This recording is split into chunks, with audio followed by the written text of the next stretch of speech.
ire has kind of been raised with some of the grades that some of the websites are putting out. And like right now, they have Patrick as the 14th best quarterback in the NFL. I know you don't get into that kind of stuff on the side, but do you see Pat as an average quarterback, or do you see him just to get you on the right? I know where you're going to go with this, but I gotta hear you say it to be able to play it. So, do you see him as an average quarterback, or do you see him as significantly better? It's like you wearing a Notre Dame hat instead of a Syracuse hat. That's for Grunhard today. Yeah, I'll tell you, I think he's the best. But I mean, listen, I'm partial. Obviously, we ask him to do so much stuff, and then just look at his game. I mean, look at his numbers. And how he contributes, how he gets everybody on the offense involved. I mean, he does. That's him doing that, and he's got options on all that stuff. And he finds a way to get everybody the ball, and then his leadership, I think, is second to none. So we do have an honorable mention. I want to throw it out there. I'm gonna put it out there for the guys back in Vegas East. Cam Pratt, Pat Costello, our resident Eagles fans, I'm going to put it out there. The Philadelphia Eagles are honorable mention this week for my power rankings. Which means they're not in the power rankings. Yeah, Jalen Hurts, 300-yard passing day, A.J. Brown, Devontae Smith going off. I'm going to put some respect on the Eagles' name, but I don't feel like I can trust them enough to put them in my top 5 right now. The 5-2 defending world champions coming off a win? Yeah, I don't know. Honestly, I respect the 2 previous losses. That Giants loss was awful. The 2 previous losses, I don't know. Okay. It kind of jaded me a little bit. I'll get there. We'll get there. Okay. You'll have plenty of time for your objections and your omissions. So, Pat Costello, if you will. Number 5. The Los Angeles Rams. 5 touchdowns and no picks for Stafford on Sunday against the Jags. No turnovers without Puka Nacua. He leads the league in touchdown passes with 17 to only 2 picks. Defensively, Byron Young leads the NFL in sacks. Their front leads the league in quarterback knockdowns. They're second in sacks, and they're second in points allowed. If I'm nitpicking, the running game leaves something to be desired in situational football on offense. 3rd down, red zone, goal to go, needs to improve. But on the whole, the LA Rams, they are who we thought they were. One of the teams that's going to be in the mix when it's all said and done in the NFC. LA Rams checking in at number 5. I'm interested to see if the 2 teams who are technically above them in the standings in the NFC West will make it onto this list. Okay. I think the Rams, I will continue to say, are hiding in plain sight. They won a Super Bowl with the same coach and quarterback a few years ago. They're in Los Angeles, California. They're on ESPN LA. They're hyped up like crazy. And yet we don't talk about them enough as why can't they do this? Why can't they win it all again? We always talk about the 2 things, coach, quarterback. Who's complaining about that if that guy is healthy? And everyone has said to me, I've talked to people about this that cover the Rams. They said the whole McVay retirement thing, that was a thing. Not anymore. Don't even think about that anymore. Now, again, don't even think about it. $20 million could be thrown in front of him for a broadcasting gig. That'll do it. And then he'll start to think about it. That'll do it. Next. Number 4. Seattle Seahawks. There we go. Seahawks defense is top tier. They got 3 stops on 4th down last night in their win against the Houston Texans. They pressured C.J. Stroud on 20 dropbacks, and now they have 106 pressures on the season, which is tied for the Denver Broncos for most in the NFL. The Seahawks are also the number 1 rush defense in the league. Couple that with an offense that leads the league in explosive plays and a quarterback that's top 5 in passer rating. Also, it's worth noting that JSN, Jackson Smith-Njigba, leads the league in receiving by almost 200 yards. I'm so glad you brought that up. He accounts for 46% of Seattle's passing yards, which is the highest rate in the NFL. And Darnold has a 96.6 QBR when targeting him. So probably a good idea to throw the ball in number 11. He dunks on everybody. Literally did it last night in the end zone. Add it all up, and you have the makings of a team that can win the most competitive division in all of football. I'm so glad you brought that up about JSN because I saw that stat this morning as well. And I shockingly was thinking we're not talking enough about how dominant he's been so far this season. We're not talking enough about it, but they're going to be talked about in my power ranking. Good. Let's go. Next. Number 3. Detroit Lions, 3-1-3, stand up. 12 straight wins following a loss. Stayed more in character this week against the Bucs as opposed to what we saw in Arrowhead. They ran the offense through Jahmyr Gibbs, got the ball to St. Brown early. Defensively, they played way more man coverage, which is what they typically do, stayed out of those zones. That secondary challenged the Tampa receivers in the pass rush, led by Hutch, teed off. That was a culture win for Detroit. It's how they want to play. It's how they want to win. The quarterback has to clean up some of the mistakes, too many turnovers and empty possessions in plus territory, 3 to be exact. But on the whole, a lot to like about how the Detroit Lions dismantled the Tampa Bay Buccaneers. Detroit Lions checking in at number 3 on my power ranking. I am fascinated to know 1 and 2 because the Detroit Lions are not currently technically a first-place team.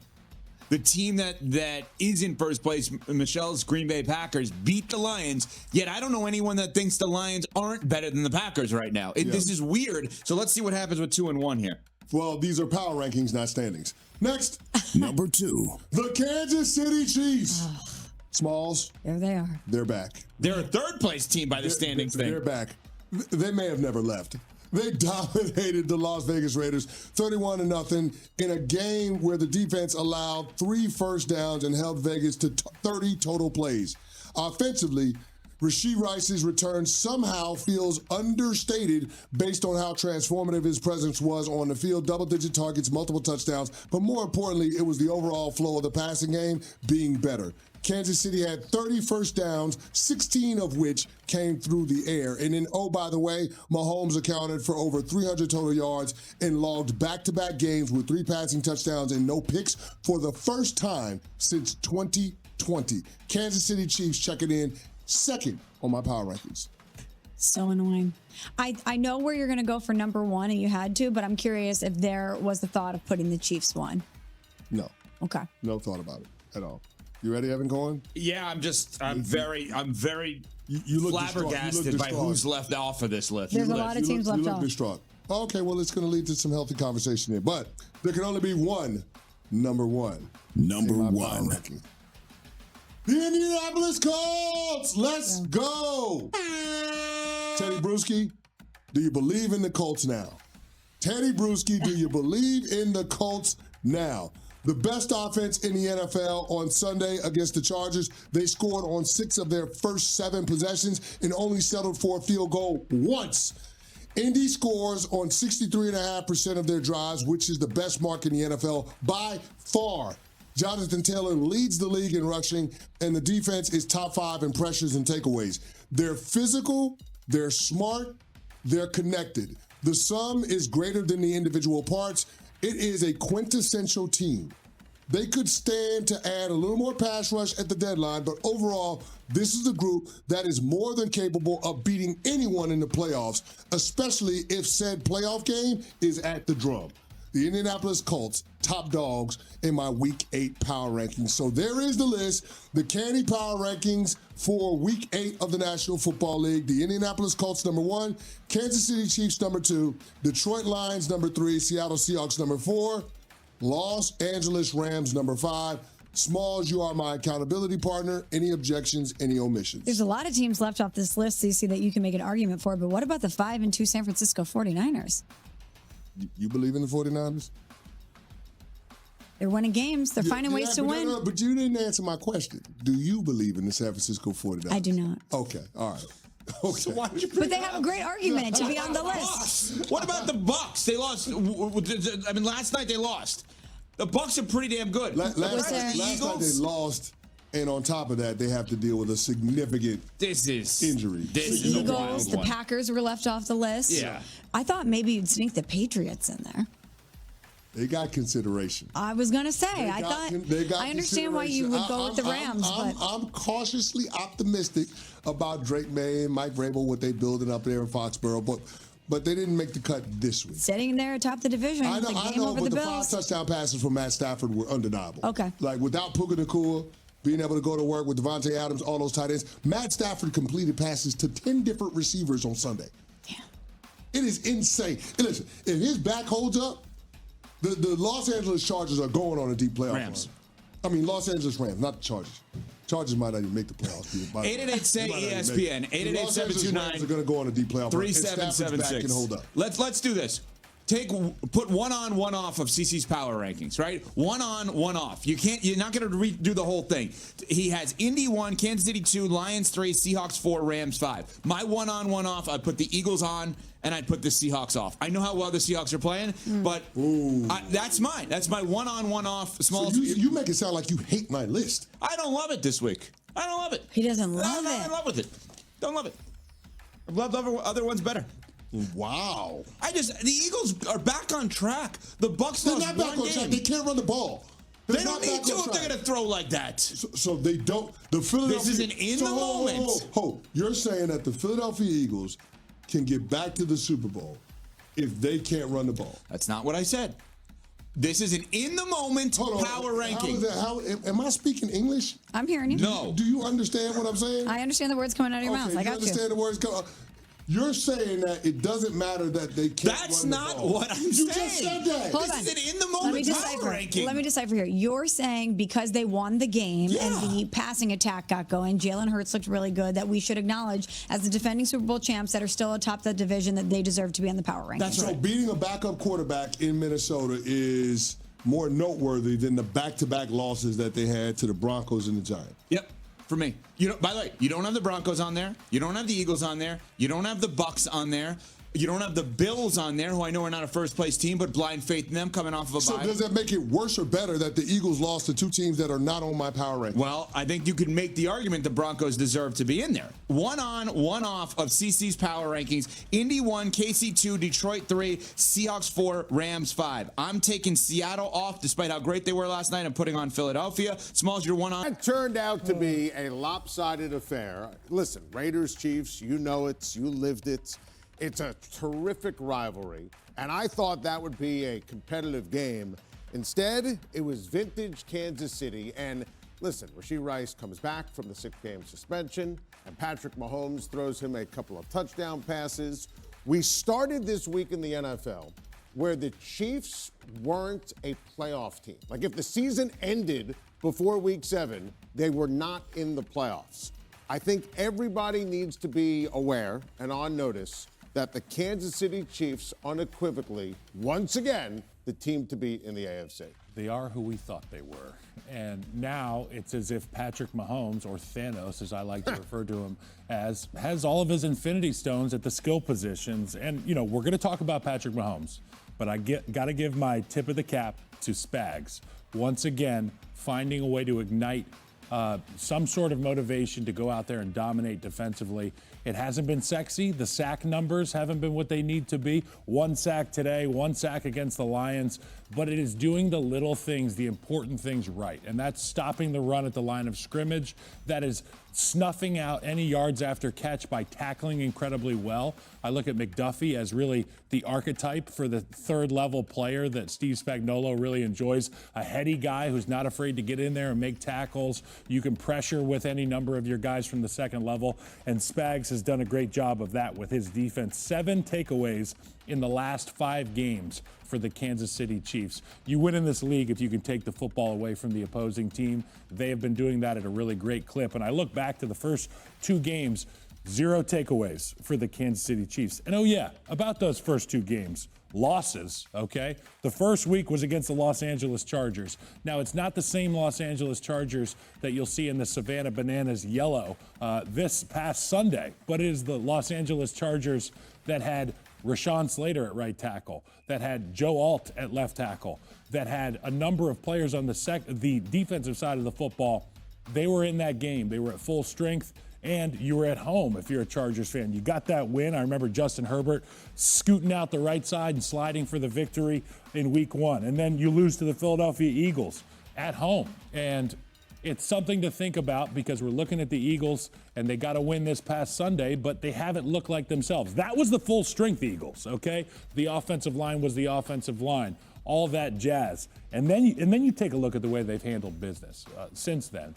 And I picked the Ravens to beat them at Kansas City, and I had to flog myself at my own home for a little bit. For those of you keeping track, I picked the Lions, and then the Kansas City Chiefs beat the Lions. Yeah. And not just in dramatic fashion, in dominant fashion. The way that they've handled business all year, and now Patrick Mahomes, that offense, they look to be themselves. Okay, red zone, perfect. Time of possession, 42 minutes in this game. You and I were laughing about it. 30 plays offensively for the Las Vegas Raiders today. That must be the easiest money that those offensive players have ever earned in the history of the National Football League.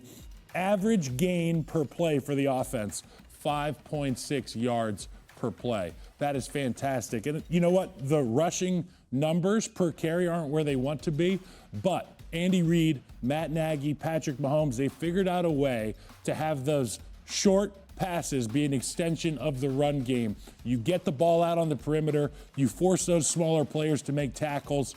Great athletes for the Kansas City Chiefs receivers. You put the onus on the defense. Not only that, all those bigs in the middle, they got to sprint out there, try to rally to the football. The Kansas City Chiefs were dominant today. Rashee Rice proved, albeit not explosive in terms of yards receiving today, Yep. It was football in context, in the low red area. He's a guy that can win a one-on-one. You saw him go outside, inside, back outside, fade ball to Rashee Rice. Love that. Mahomes clearly has his favorite target back. And guys like Hollywood Brown, guys like Xavier Worthy, and Xavier Worthy had his elbow dinged again today. We'll see how that goes. But they can now become second, third options. And sometimes you forget about those options. Yeah. And when those are your second and third options, that's fantastic. And let's not forget about that guy, number 87, Travis Kelce, who's still doing it. And he'll have more opportunities to do it with all these stars on the football. Well, I think you summed it up perfectly. And I love that I asked you about the offense and you referenced the defense and you quoted Denny Green and said they are what they thought we were. And, you know, I'm going to say to the rest of the NFL, you let them off the hook. Yeah. See, I don't think you made bad picks. I picked Detroit. And I picked Jacksonville and I was right. And I picked the Chargers and I was right. And I picked Philly and I was right. And if the Giants would have played Jackson Dart, that could have been a loss. But that's when the Chiefs weren't whole, weren't complete. This was the first game we saw Rice and Worthy and Brown all together. You look at the difference the last 4 games on offense. You start talking about the defense. I thought Philly knocked the air of invincibility in the Super Bowl out of Kansas City. Clearly, I was wrong. Kyle, this team is only getting better. And look at the landscape of the AFC. Yeah. Who's going to beat them right now? The team that we watched play today, I'm not sure who will go out and put up fireworks with the Patrick Mahomes-led Kansas City Chiefs. And, you know, one thing I got to, you know, the sobering part of this thing is the offensive line situation. Josh Simmons obviously has been out. They've had to work in guys. Trey Smith went out of the game today. We saw Caliendo in there at the right guard spot. But it's business as usual. They put those guys in. They did a great job at left tackle. Obviously, right guard, they were handling business today when Trey Smith went out.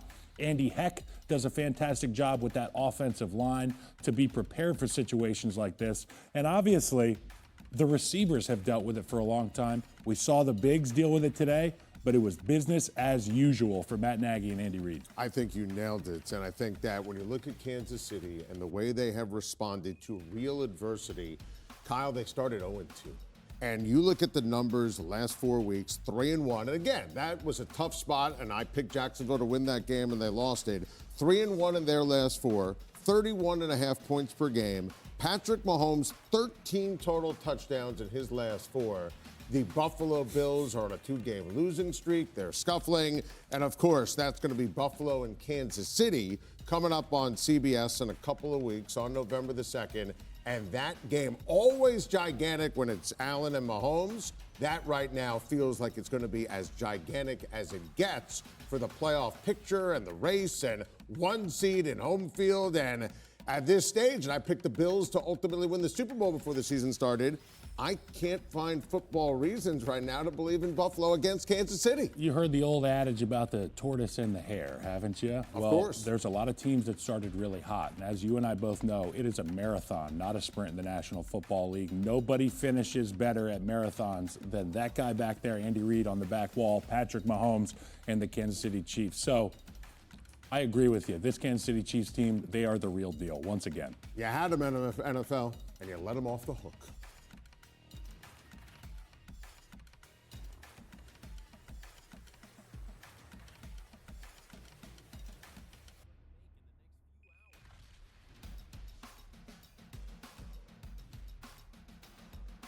The Chiefs just suffered a devastating blow that nobody's talking about enough, and if Brett Veach doesn't pull off a miracle in the next 2 weeks, this entire season could be in serious jeopardy. While everyone's celebrating that monster win against the Raiders, there's a ticking time bomb on the defensive line that's about to explode in Kansas City's face. Omar Norman Lott, the promising second-round rookie who was just starting to show why the Chiefs traded up for him, went down with a season-ending torn ACL against Las Vegas, and the implications of this injury are way more catastrophic than anyone realizes. Chris Jones is already playing an unsustainable 81% of snaps at 29 years old. Jerry Tillery is a complete liability in run defense, and the depth chart just went from thin to transparent. With the trade deadline looming on November 4th and only $5.5 million in cap space to work with, Veach needs to work some serious magic, and he needs to do it now before this defensive line collapse costs them everything they've been building toward. Let me paint you the full picture of just how bad this Norman Lott situation really is, because Monday hit Kansas City like a freight train they never saw coming. The rookie defensive tackle underwent an MRI after leaving Sunday's game, and the results came back with the worst possible news: a completely torn ACL in his right knee that's gonna sideline him for the rest of 2025, and probably a good chunk of the offseason program too.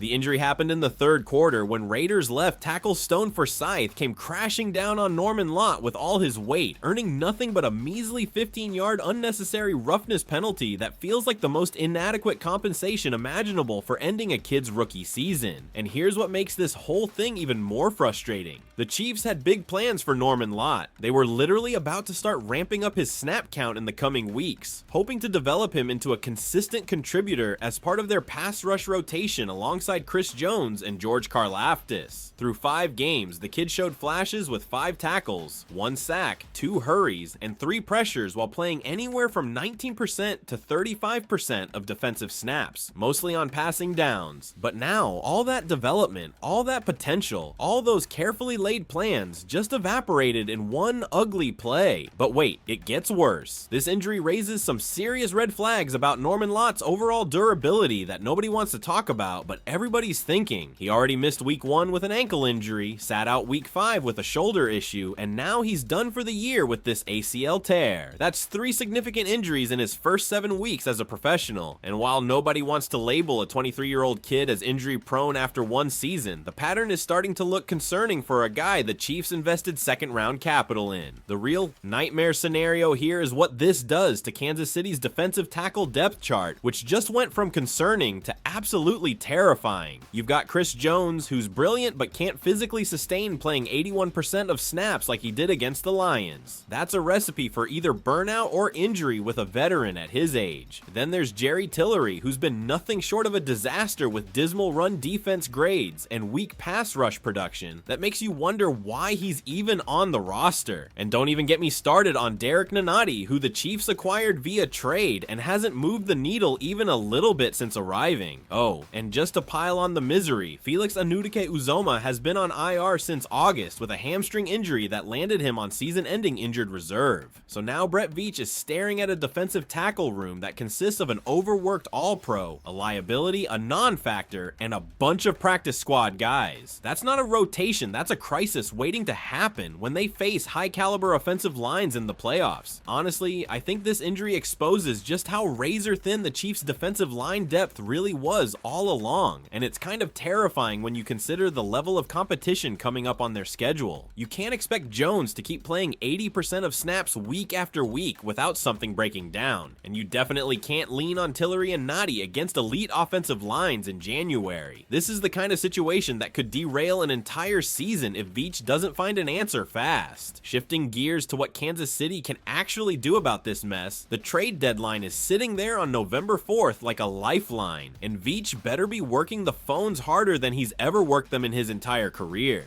The Chiefs have about $5.5 million in cap space to play with, which sounds like decent flexibility until you realize any significant move is probably going to require some creative accounting or additional roster shuffling to make the numbers work. But here's the thing, this isn't optional anymore. This is mandatory if they want to make a serious playoff run. Let's talk real options here, starting with Tennessee Titans defensive tackle Draymond Jones, who's probably the most realistic target given his contract situation and the Titans' willingness to move pieces. At 28 years old, Jones brings exactly the kind of versatility that mirrors what Norman Lott was supposed to provide for Kansas City. This season, he's got 1 sack, 7 total pressures, and 5 defensive stops while playing over 68% of Tennessee's snaps, which is his highest mark in 3 years. What makes him particularly interesting is his 3 years under Vic Fangio in Denver, which means he's got AFC West experience and understands the division's offensive tendencies. Jones transitioned from a hand-in-the-dirt lineman to someone who can rush from the edge, giving Kansas City a movable chess piece who can line up inside next to Chris Jones on passing downs, or play a base 5 tech on running downs, depending on what the situation demands. He signed a 1-year, $10 million deal with Tennessee this season, and with his contract expiring, the Titans are likely at least listening to offers because they can't just let him walk in free agency for nothing.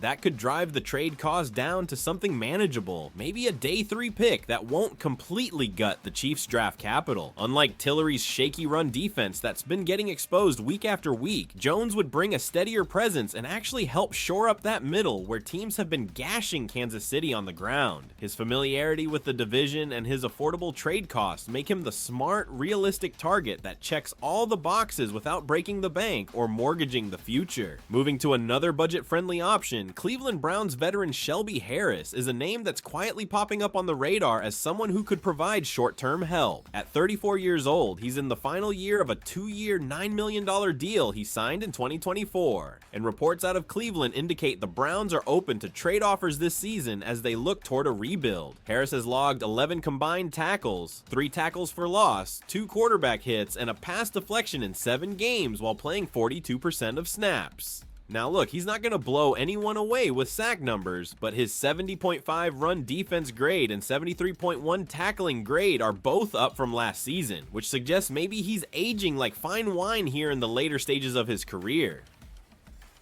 Kansas City's run defense is allowing 105.7 yards per game and 4.5 yards per carry, ranking 15th in the league, and that's with teams actively attacking them on the ground because they know the interior is vulnerable. Harris could help plug those gaps with his technique, hand placement that keeps lanes tight, and his ability to disrupt pockets by collapsing space and batting passes even if he's not getting home for sacks. He's not going to be anybody's idea of a sexy addition, but for a day 3 pick, that's an extremely low-risk move to shore up a thin defensive line group without spending significant draft capital or cap space. Harris adds rotational grit and gives you a veteran body who understands his role and won't try to do too much. And then there's the option that has Chiefs Kingdom's imagination running wild. Arizona Cardinals defensive tackle Calais Campbell, who could be the veteran anchor to steady this entire defensive line situation. The Cardinals have dropped 5 straight games now, including the humiliating distinction of handing the Titans their lone win of the season, which makes it pretty obvious they're in full rebuild mode. Campbell, at 38 years old on a 1-year deal, just doesn't fit their timeline at all. But don't let the age fool you. This is still a 7-time Pro Bowler and 3-time All-Pro who's generating 17 pressures this year and is on track for his 15th straight season with a PFF grade over 71. He's got 9 quarterback hits, 5 tackles for loss, and 3 sacks in 7 games while playing anywhere the Cardinals need him up front. Kansas City's interior run defense is near dead last in the NFL, and while Campbell isn't some shiny new toy, he brings the kind of championship pedigree and veteran savvy that this young defensive line desperately needs right now. This trade wouldn't break the bank either. Probably a day 3 pick gets it done, considering Arizona's situation and Campbell's age and contract status. The Chiefs already gave up draft capital to acquire Noddy, so I'm not sure they want to part with even more picks, but this might be one of those situations where you make an exception for a low-cost veteran who can genuinely contribute. Campbell's experience allows him to diagnose schemes before they develop. He can hold double teams to free up edge rushers, and his quick hands and leverage still disrupt pocket passers even if he's not the explosive athlete he was a decade ago. Thinking about it objectively, I believe the Chiefs likely go down the Campbell route over something more expensive just because it's the most affordable immediate fix that provides both mentorship and a stabilizer for a defensive line that needs discipline and fight as much much as it needs talent. It's exactly the kind of low-risk, high-reward addition that championship teams make at the deadline when they identify a specific weakness that could cost them in January. Now, while everyone's been panicking about the defensive line situation, let's not forget that Kansas City just put on one of the most dominant performances in recent NFL history this past Sunday, and the numbers that came out of that Raiders beatdown are absolutely mind-blowing. Patrick Mahomes became the only quarterback since 2000 to throw for 200 passing yards and 3 passing touchdowns on his first 3 drives of a game. Not just any quarterback, the only one in 25 years to accomplish that feat. Mahomes was absolutely magnificent against Las Vegas, and he's a massive reason why the Chiefs were able to completely destroy their AFC West rival in front of the home crowd. But here's what's really crazy, and from week 1 to week 7, Mahomes has been consistently the best quarterback in football, and somehow he's still not getting the credit he deserves for how elite he's been this entire season. Right now, he's the MVP, and honestly, I don't think it's even that close when you look at what he's doing compared to everyone else in the league. Let me throw some numbers at you that'll make your head spin. The Chiefs scored 31 points, racked up 30 first downs, and outgained the Raiders 434 to 95 in total offensive yards. You read that correctly. The Raiders managed only 95 yards of total offense in an entire football game against Kansas City's defense. That's not just domination, that's a complete and total annihilation that borders on embarrassing for a professional football team. But the stat that really tells the whole story, the one that shows just how thoroughly the Chiefs controlled every single aspect of this game, is the time of possession numbers. Kansas City had the ball for 42 minutes and 8 seconds of a 60-minute football game. The Raiders only touched the ball for just under 18 minutes total. Think about what that means. Las Vegas's defense was on the field for over 2/3 of the entire game, getting absolutely worn down possession after possession, while their offense couldn't stay on the field long enough to give them any kind of breather. When your offense scores on the first 5 drives and sustains long, methodical drives that chew up clock and move the chains, you're not just winning the game, you're breaking the other team's will to compete. The Raiders' defense isn't good to begin with. Their secondary has major question marks, and guys like Kyle Blue Kelly have been among the most hated players in Raider Nation for good reason, because he's been awful. But when that defense is on the field for 42 minutes against an offense as good as Kansas City's, it becomes a torture session where every drive feels longer than the last. And here's the stat that went absolutely viral on social media, because people literally couldn't believe it was real. The Chiefs had more first downs with 30 than the Raiders ran offensive plays total. I mean, wrap your head around that for a second. A professional NFL team in 2025 ran fewer total offensive plays than their opponent converted first downs. In what universe does that ever happen? It's the kind of stat you'd expect from a college team playing Alabama, not 2 professional franchises in the same division. The even crazier part that we touched on briefly in the post-game, but deserves more attention, the Raiders were held to 3 first downs the entire game. 2 came from passing plays, and 1 came from a penalty. So Las Vegas was only able to actually move the ball and convert a first down on offense twice in 4 quarters of football. The last team to put up an offensive performance that pathetic goes all way back to 2008, and hilariously enough, it was the Oakland Raiders themselves. So the Raiders just have this long, embarrassing history of putting up horrendous offensive performances, and Geno Smith was an absolute dumpster fire in this game. Now granted, they didn't have Brock Bowers or Jacoby Myers available, but they completely abandoned the run and made Ashton Jeanty a total non-factor despite him being their first-round pick and supposed offensive centerpiece. The Raiders managed 95 total yards, with 70 coming through the air, which means that rushing attack mustered a pathetic 25 yards of offense. How do you expect to beat the Chiefs when you can't even pretend to establish any kind of running game? You just can't do it, and the numbers prove exactly how one-sided this beatdown really was. This might have been the most dominant performance I've ever seen any football team play at any level. And I'm not just talking about the NFL here. I mean college football, high school football, even pee-wee football. The Raiders literally could not move the ball on offense, while Kansas City's offense just toyed with them like a cat playing with a mouse. It's already caught. You saw it when they brought in Gardner Minshew in the red zone, with Mahomes lined up as a running back, which is exactly the kind of disrespectful play calling that Andy Reid loves to bust out against the Raiders. The Chiefs have this history of absolutely clowning Las Vegas. Remember a couple years ago when they literally ran around in a circle doing ring around the rosy before scoring a touchdown on that play? So it's like they genuinely enjoy embarrassing the Raiders in creative ways. And someone on Twitter perfectly captured the vibe of Sunday's game by saying the Chiefs played with zero respect for Las Vegas whatsoever. They didn't respect them in any way, shape, or form. And you could see it in how Kansas City did whatever they wanted offensively. Whether it was running the football up the middle, taking deep shots downfield, targeting specific receivers in mismatches, it didn't matter. Rashee Rice was wide open all game and finished with 2 touchdowns in his first game back from injury. Travis Kelce led all receivers and looked rejuvenated. The entire offense ate, everybody got fed, and they completely embarrassed that Raiders defense in a 31-0 shutout that probably just ended Las Vegas' season right there.